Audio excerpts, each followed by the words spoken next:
តែងតែចង់បាននៅសេចក្តីសុខសន្តិភាពនិងសុភមង្គលដោយឡែកប្រជាជនកម្ពុជានាពេលបច្ចុប្បន្ននេះត្រូវបានទទួលនូវសេចក្តីសុខសន្តិភាពនិងភាពរីកចម្រើនគ្រប់វិស័យ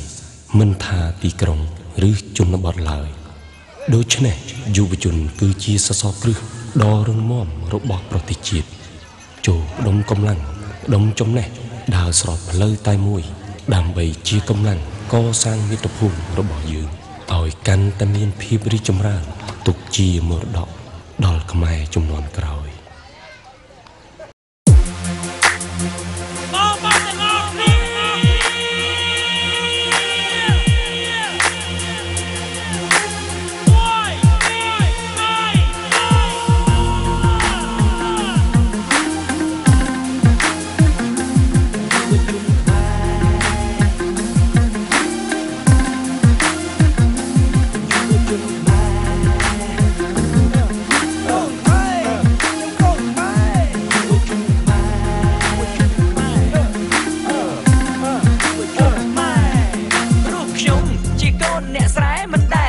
ភាពហឺហាស្គាល់តែស្រែចំការគោក្របីធ្វើការប្រឹកកម្លាំងកាប់កោនេះសែរាល់ថ្ងៃបើមិនរែកដីក៏ទៅជួស្រែតែមិនធ្វើវាអត់អីធ្វើ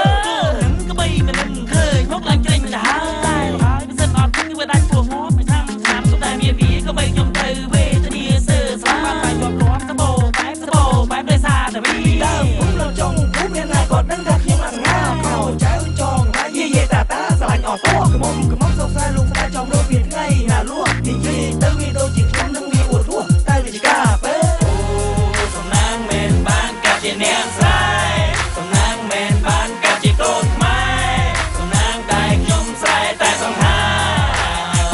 ខ្ញុំស្រែតែសង្ហាកាលីខ្ញុំគឺកាលីស្រងស្រែហើយរ៉េបខ្ញុំនេះក៏រ៉េបបែកខ្មែរជាអ្នកស្រែត្រកូលខ្មែរដូចតែគ្នា